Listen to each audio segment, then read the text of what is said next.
सोचिए, दुनिया में ब्रेन सर्जरी का सबसे पहला सबूत वो कहाँ मिलता होगा। ये सवाल सुनने में भले ही आज का लगे, लेकिन इसका जवाब हमें खींचकर ले जाता है हजारों साल पीछे, एक बहुत ही प्राचीन और कह सकते हैं रहस्यमयी जगह पर। तो इस सवाल का जवाब छिपा है एक खोई हुई सभ्यता की कहानी में। आज के इस विश्लेषण में हम प्राचीन इतिहास के कुछ क्लास नोट्स के जरिए कालीबंगन सभ्यता के रहस्यों से पर्दा हटाएंगे और साथ ही ये भी जानने की कोशिश करेंगे कि ये प्राचीन जगह आज भी हमें क्या कुछ सिखा सकती है। तो चलिए इस पुरातात्विक जासूसी कहानी की शुरुआत करते हैं इसके पहले भाग से, और सबसे पहले जानते हैं इस जगह के नाम और इसकी आज की खोज के बारे में। इस जगह का नाम पता है, वही अपने आप में एक पूरी कहानी कहता है। कालीबंगन ये सिंधी भाषा का एक शब्द है जिसका मतलब होता है काली चूड़ियां। अब नाम ऐसा क्यों पड़ा? वो इसलिए क्योंकि जब आर्कियोलॉजिस्ट ने इस टीले की खोज की ना, तो इसकी पूरी सतह पर हजारों की तादाद में जली हुई काली चूड़ियों के टुकड़े बिखरे पड़े थे। कमाल है ना? तो सवाल ये है कि ये ऐतिहासिक जगह दुनिया के सामने आई कैसे? देखिए, इसकी कहानी शुरू होती है 1952-53 में, जब अमलानंद घोष ने शुरुआती खोज की।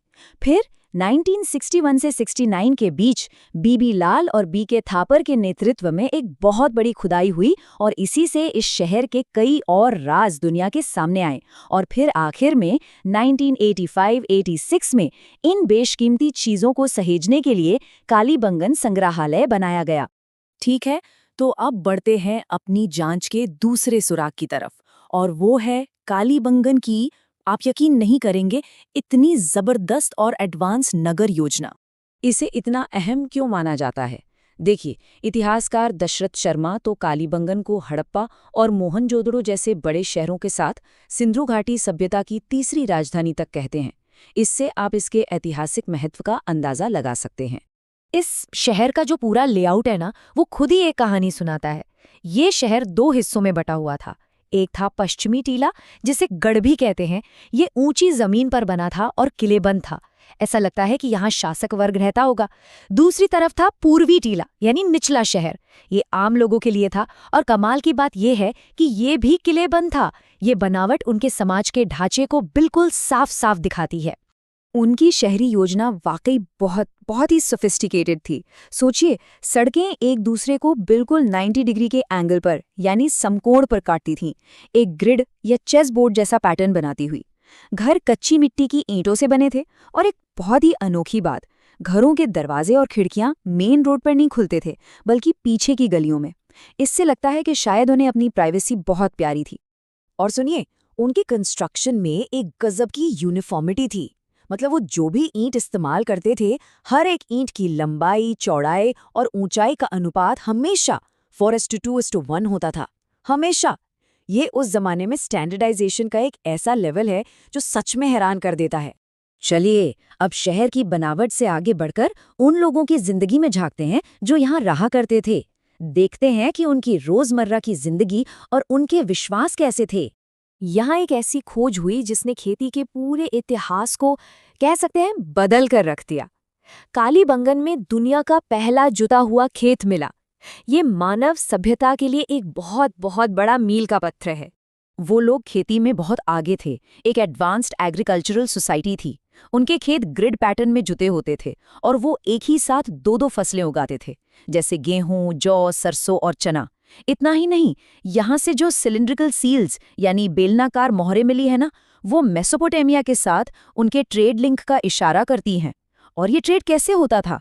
बार्टर सिस्टम से, जिसमें 16 के मल्टीपल वाले स्टैंडर्डाइज्ड वजन इस्तेमाल होते थे। अच्छा, उनके धार्मिक जीवन के बारे में हमें क्या सुराग मिलते हैं? देखिए, यहाँ 7 अग्नि वेदियों की एक पूरी लाइन मिली है, जिससे लगता है कि कोई यज्ञ या बलि जैसी प्रथा होती होगी। स्वास्तिक चिन्ह की पूजा के भी सबूत हैं।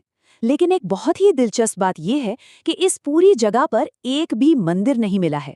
और हाँ, ये भी माना जाता है कि उनका समाज मात्र सत्तात्मक था।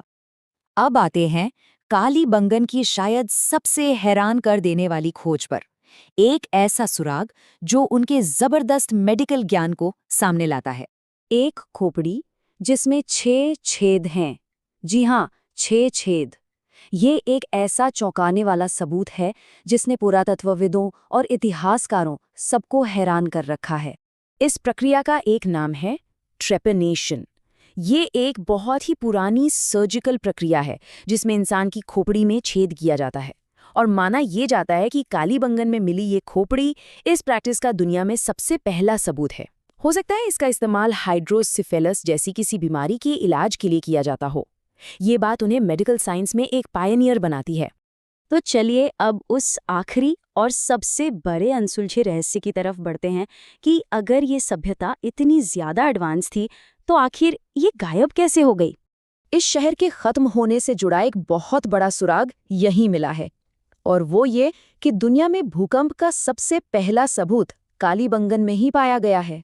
इस सभ्यता के खत्म होने को लेकर न कई अलग अलग थियरीज हैं।